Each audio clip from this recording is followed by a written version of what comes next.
Dear student, এই ভিডিঅ'টোত মই তোমালোকলৈ আগবঢ়াইছোঁ 2024 বৰ্ষৰ ক্লাছ 9ৰ প্ৰথমটো ইউনিট টেষ্টৰ এখন কুৱেশ্যন পেপাৰ। ছাবজেক্টটো হৈছে মেথছ। কুৱেশ্যন পেপাৰখন পঠিয়াইছে লখিমপুৰৰ পৰা এজন ছাত্ৰই। তেখেতলৈ বহুত ধন্যবাদ জনাইছোঁ ভিডিঅ'টোৰ আৰম্ভণিতে। তো আমি কুৱেশ্যন পেপাৰখন ডিছকাছ কৰোঁ। কুৱেশ্যন পেপাৰখন ইমান ক্লিয়াৰ হোৱা নাই, তথাপিতো মই পঢ়ি দিলে তোমালোকে নিশ্চয় বুজি পাবা। কুৱেশ্যন পেপাৰখনৰ প্ৰথম ভাগত কেইটামান মাল্টিপুল চইচৰ কুৱেশ্যন দিছে MCQ। তাৰে প্ৰথমটো 1 নম্বৰটো দিছে x⁻0ৰ মান হ'ব অপশ্যন এ দিছে 0 B 1 C -1 D 2। আমি জানো যে সূচকীয় বিধিমতে x⁻0 = 1, গতিকে শুদ্ধ অপশ্যনটো হ'ব অপশ্যন B 1। নম্বৰ 2টো দিছে তলৰ কোনটো পৰিমেয় সংখ্যা 1/2 আৰু 1/3ৰ মাজত আছে। অপশ্যনসমূহ দিছে A দিছে 5/12, B টো দিছে 4/12, C দিছে 6/12 আৰু অপশ্যন D দিছে 7/12।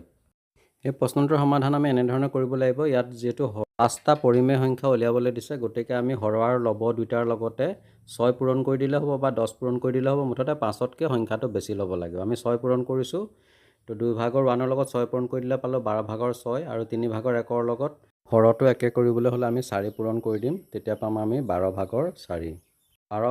2 ভাগৰ 1 আৰু 3 ভাগৰ 1ৰ মাজত থকা পৰিমেয় সংখ্যাটো পালোঁ 12 ভাগৰ 5।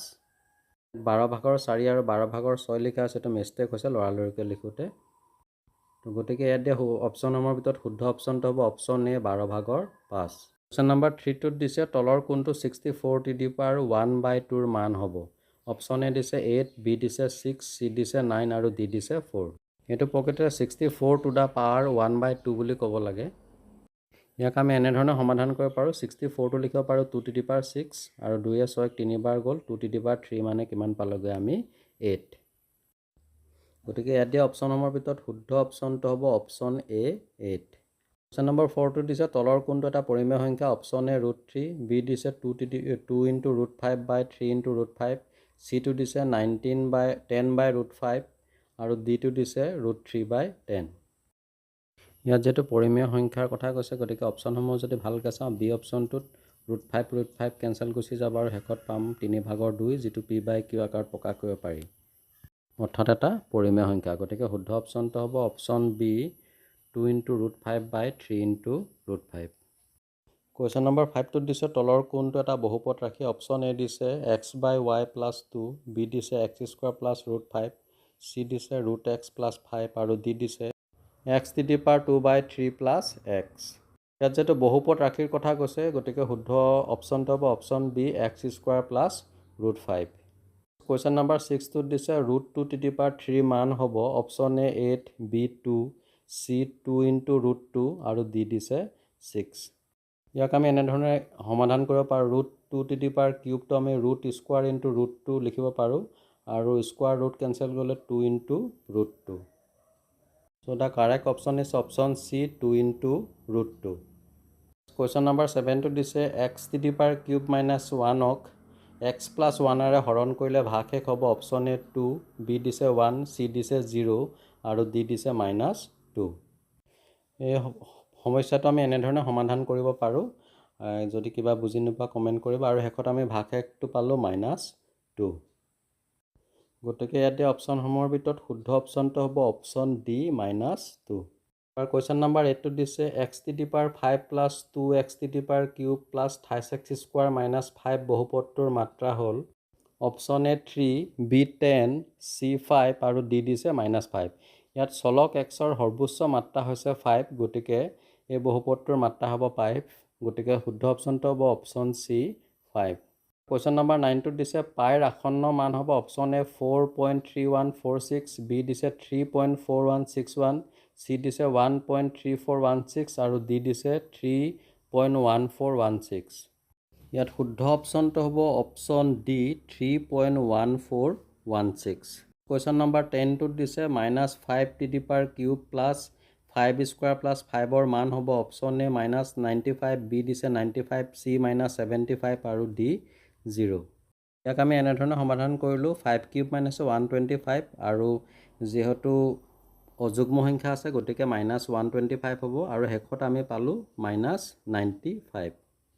গতিকে ইয়াত শুদ্ধ অপশ্যনটো হ'ব অপশ্যন এ -95। এবাৰ কুৱেশ্যন নম্বৰ 11ত 64 টু দি পাৱাৰ 1/2 মান উলিয়াবলৈ দিছে, তো অলপ আগতে কৰিছিলোঁ। আৰু কুৱেশ্যন নম্বৰ 12টো দিছে 2 × √2 + 5 × √3 আৰু √2 - 3 × √3 যোগ কৰা।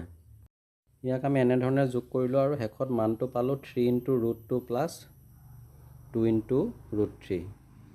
নেক্সট কুৱেশ্যন নম্বৰ 13, 1 আৰু 2ৰ মাজত থকা 5টা পৰিমেয় সংখ্যা উলিয়াও। আমি 5টা পৰিমেয় সংখ্যা উলিয়াব লাগে ইয়াত।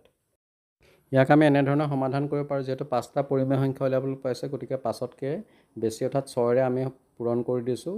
1ৰ তলতো 1 এটা আছে আৰু 2ৰ তলতো এটা হৰ 1 থাকে, আমি এইটো জানো। আৰু শেষত আমি পৰিমেয় সংখ্যাকেইটা পালোঁ 6/7, 6/8, 6/9, 6/10 আৰু 6/11।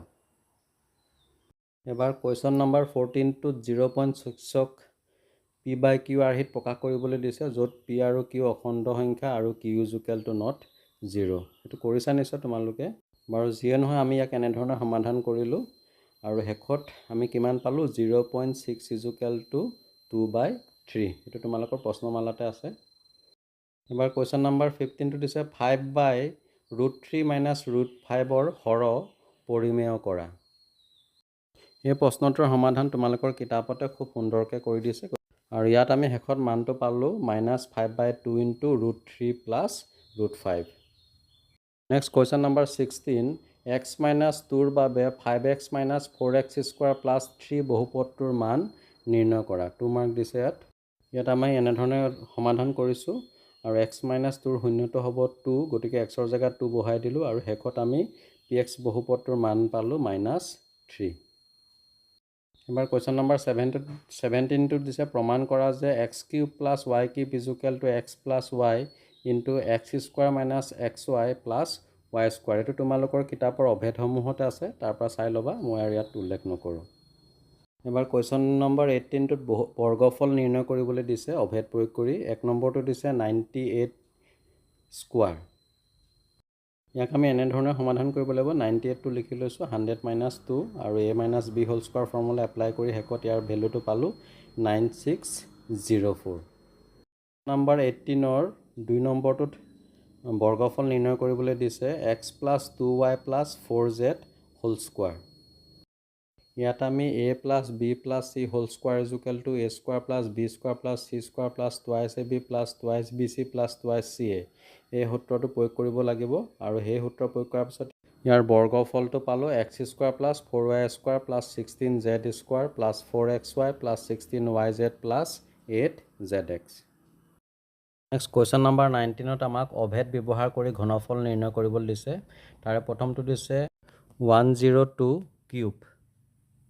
ইয়াত আমি x + y² = x³ + y³ + 3 × x² × y + 3 × x × y² এই অভেদটো প্ৰয়োগ কৰিব লাগিব। 102টো আমি লিখিব পাৰোঁ 100 + 2³ আৰু শেষত ইয়াক আমি এনেধৰণে সমাধান কৰি উত্তৰটো পালোঁ 10612008।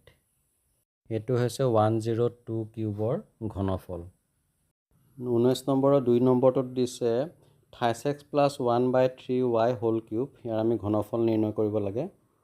ইয়াত আমি প্ৰয়োগ কৰিবলগীয়া অভেদটো হৈছে x + y³ x³ + y³ + 3xy x + y আৰু ইয়াত অভেদ আমি প্ৰয়োগ কৰি উক্ত বহুপদটোৰ ঘনফল পালোঁ 27x³ + y/27 + 9x² y + xy²।